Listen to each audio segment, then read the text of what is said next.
Assalamualaikum warahmatullahi wabarakatuh. Salam sejahtera bagi kita semua. Salam Om Swastiastu, Namo Buddhaya, salam kebajikan. Perkenalkan, kami dari kelompok 2, pengantar hukum Indonesia, yang akan menjelaskan isi keputusan yang diambil dari Mahkamah Agung yang mengenai kasus laka lantas yang terjadi di Kota Batam. Berikut adalah penjelasannya.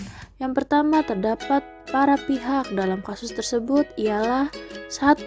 Mario Pasang Nainggolan sebagai terdakwa dalam kasus tersebut. Kedua, Ismail sebagai korban dalam kasus ini. Ketiga, Tisnawati. Tisnawati adalah seorang istri dari korban yang bernama Ismail. Dan yang terakhir yaitu Kevin Manurung sebagai penumpang yang duduk di jok bagian depan samping terdakwa atau saksi dalam kasus tersebut. Berikut adalah pemaparan kronologinya. Kecelakaan lalu lintas yang terjadi pada tanggal 16 Oktober 2020 hari Jumat sekitar pukul 14.30 WIB yang bertepatan di Jalan Suparman lokasi di daerah sekitar terminal Kecamatan Sibeduk, Kota Batam. Mario Pasang Nainggolan sebagai terdakwa yang mengendarai mobil Toyota Avanza BP1641 FA warna hitam yang karena kelalaiannya yang mengakibatkan terjadinya sebuah kecelakaan lalu lintas. Sepeda motor Honda Kirana BP2104 DK warna hitam yang dikemudikan oleh korban Ismail yang mengakibatkan korban Ismail meninggal dunia.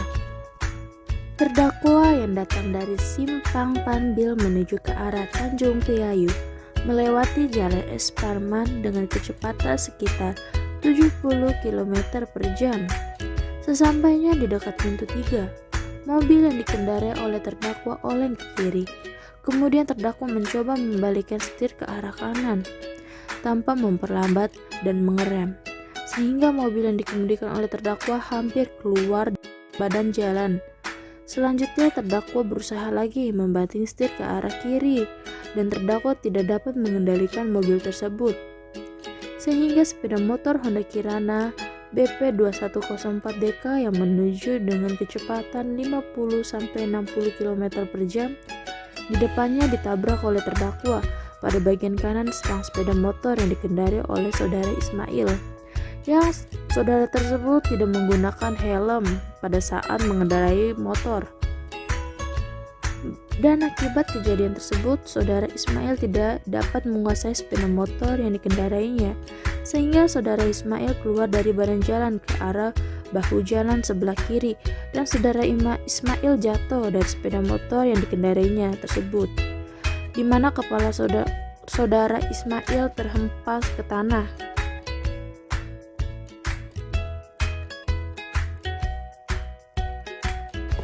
Setelah mendengar pembacaan tuntutan pidana yang diajukan oleh penuntut umum yang pada pokoknya sebagai berikut. Yang pertama, menyatakan terdakwa Mario Pasang Nainggolan secara sah dan meyakinkan bersalah melakukan tindak pidana yang mengendarai mobil Toyota Avanza BP1641FH warna hitam yang karena kelalaiannya mengakibatkan kecelakaan lalu lintas dengan sepeda motor Honda Kirana BP2104DK warna hitam yang dikemudikan oleh korban Ismail, yang mengakibatkan korban Ismail meninggal dunia sebagaimana dalam dakwaan jaksa penuntut umum. Yang kedua, menjatuhkan pidana terhadap terdakwa Mario Pasang Nainggolan dengan pidana penjara selama 3 tahun dan 6 bulan, dipotong selama terdakwa berada dalam tahanan dengan perintah agar terdakwa tetap ditahan. Yang ketiga, menyatakan barang bukti berupa 1 unit mobil Toyota Avanza BP1641FH, 1 buah STNK asli BP1641FH atas nama Ricky Almansyah berlaku hingga 18 Juli 2023 dan dikembalikan kepada Mudizar Ismail dan pihak PT Adira Multi Finance Cabang Batam, yaitu berupa 1 unit sepeda motor Honda Kirana BP2104DK, 1 buah STNK asli BP2104DK atas nama Charles Simanjuntak berlaku hingga 17 Maret 2016 dan juga 1 buah SIM C asli atas nama Ismail berlaku hingga 17 Oktober 2020. Dan yang keempat, menetapkan supaya terdakwa dibebani biaya perkara sebesar Rp5.000. D. Argumen para pihak. Permohonan terdakwa kepada hakim. Setelah mendengar permohonan terdakwa yang pada pokoknya menyatakan mohon keringanan hukuman dan terdakwa telah mengakui dan menyesali perbuatannya dan akan bertanggung jawab, tetapi terdakwa tidak berterus terang dalam memberikan kesaksian dan belum ada perdamaian antara terdakwa dengan keluarga korban. Pertimbangan keadaan yang memberatkan dan meringankan terdakwa. Keadaan yang memberatkan. 1. Korban akibat kecelakaan perkara akuo adalah tulang punggung keluarga. Kedua, belum ada perdamaian antara terdakwa dengan keluarga korban. Ketiga, terdakwa tidak berterus terang dalam memberikan kesaksian. Keadaan yang meringankan. Pertama, terdakwa mengakui dan menyesali perbuatannya. Kedua, terdakwa bersikap sopan di persidangan. Amar putusan. Mengadili. 1. Pernyataan terdakwa. Menyatakan terdakwa Mario Pesah Nainggolan terbukti secara sah dan meyakinkan bersalah melakukan tindak pidana karena kelalaiannya mengakibatkan kecelakaan lalu lintas yang mana mengakibatkan meninggal dunia. 2. Menjatuhkan pidana kepada terdakwa dengan pidana penjara masing-masing selama 3 tahun. 3. Menetapkan masa tahanan dan penahanan yang telah dijalani terdakwa dikurangkan seluruhnya dari pidana yang dijatuhkan. 4. Menetapkan terdakwa sebagai ditahan. 5. Menetapkan barang bukti berupa 1 unit mobil Toyota Avanza BP 1641FH, 1 buah STNK asli BP 1641FH atas nama Ricky Elmansyah.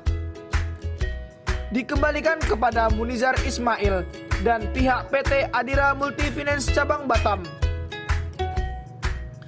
1 unit sepeda motor Honda Kirana BP 2104DK, 1 buah STNK asli BP 2104DK atas nama Charles Simanjuntak, 1 buah SIM C asli atas nama Ismail. Dikembalikan kepada istri korban atas nama Tisnawati. Nihil. 6. Pembebanan kepada terdakwa. Membebankan kepada terdakwa membayar biaya perkara masing-masing sejumlah Rp5.000. Demikian diputuskan dalam sidang permusyawaratan Majelis Hakim Pengadilan Negeri Batam pada hari Senin tanggal 25 Januari 2021.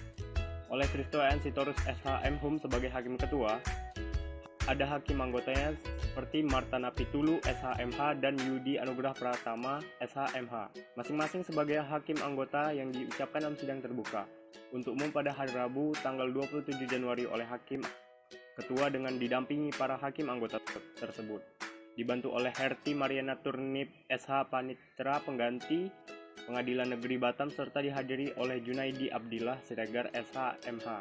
penuntut umum dan terdakwa. Nomor putusan nomor .972 pidana sus (2020) Pengadilan Negeri Batam. Inilah hukum lalu lintas. Memang adanya hukum lalu lintas itu bersifat mengikat dan mengatur. Namun yang perlu kita sadari bahwa adanya hukum tersebut adalah untuk menciptakan keadilan dan ketertiban. Saya Master, terima kasih.